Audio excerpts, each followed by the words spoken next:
السلام علیکم دوستو، امید کرتا ہوں خیریت سے ہوں گے جی۔ تو آپ اپنے سامنے دیکھ رہے ہیں گیندا اور جعفری کی سیڈلنگ، ٹھیک ہے۔ یہ دونوں ہائیبریڈ جو میں نے شفٹ کیے تھے پنیری سے، آج انہیں تقریباً 10 سے 12 دن ہو چکے ہیں۔ تو چند ایک ضروری باتیں میں نے سوچا آپ کے ساتھ شیئر کروں، تاکہ اگر آپ بھی شفٹنگ کریں، آپ بھی ان پہ عمل کریں اور آپ کو بھی زیادہ سے زیادہ فلاورز اور زیادہ اچھے سائز کے اور کلر کے فلاور حاصل ہوں۔ تو چند ایک غلطیاں جو لوگ کرتے ہیں، ٹھیک ہے، ان کو آئیڈینٹیفائی کرنا ہے۔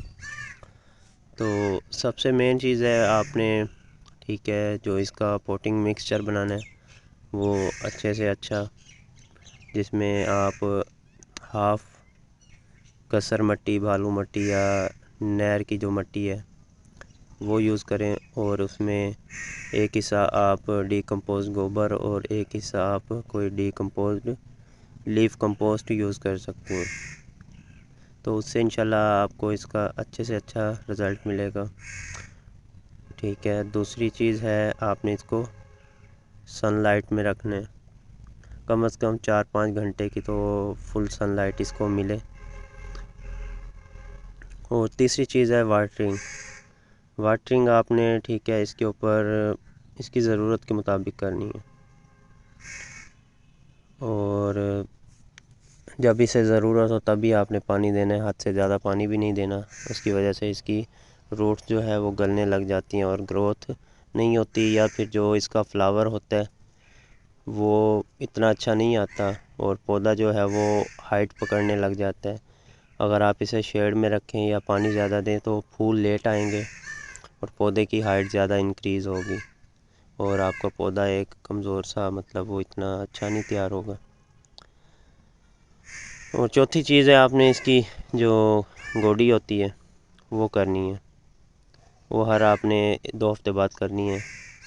سب سے مین چیز، لاسٹ چیز جو ہے وہ اس کی جو فلاورنگ برڈز ہیں، ٹھیک ہے، اس کا خیال رکھنا ہے۔ جو اس کی فرسٹ فلاورنگ برڈ آتی ہے وہ آپ نے ریموو کرنی ہے، جو میرا ایکسپیرینس ہے۔ اس کو ریموو کریں گے تو اس کی جو گروتھ ہے وہ بڑھ جائے گی۔ جتنے بھی اس کے سائڈز پہ نوڈ ایریاز ہیں وہاں ہر جگہ سے اس کی نیو برانچز نکلیں گی۔ تو جتنی زیادہ برانچز نکلیں گی آپ کا پودا جو ہے وہ بشی بنے گا، اور جتنی زیادہ برانچز ہوں گی اتنے ہی زیادہ فلاور ہوں گے۔ تو آپ نے یہ کام لازمی کرنا ہے۔ اور جو گوڈی کی بات ہو رہی تھی یا اس کی مٹی وغیرہ پلٹنے کی، تو وہ آپ نے ہر 2 ہفتے بعد کرنی ہے۔ تو جو اس کی برڈز توڑنی ہے وہ سب سے مین کام وہی ہے، ٹھیک ہے۔ اور اگر آپ نے اس کے لیے کوئی کھاد وغیرہ یوز کرنی ہے تو وہ آپ ڈی اے پی یوز کر سکتے ہیں، میں یہی ریکمینڈ کروں گا آپ کو۔ یوریا وغیرہ ہم یوز نہیں کرتے کیونکہ وہ اس کے لیے خطرناک ہوتی ہے، اس سے آپ کا پودا بھی مر سکتے ہیں۔ تو امید کرتا ہوں سمپل سی چیزیں تھیں، آپ کو ضرور سمجھ میں آئی ہوں گی۔ ویڈیو اچھی لگی ہو تو لائک کیجئے گا، کومنٹ بھی کیجئے گا، اور مزید اس کا جو رزلٹ ہوگا جب یہ پودے اور زیادہ اچھی گروتھ میں آئیں گے تو وہ بھی میں آپ کے ساتھ شیئر کروں گا۔ اور چینل کو لازمی سبسکرائب کیجئے گا، دعاؤں میں یاد رکھیے گا۔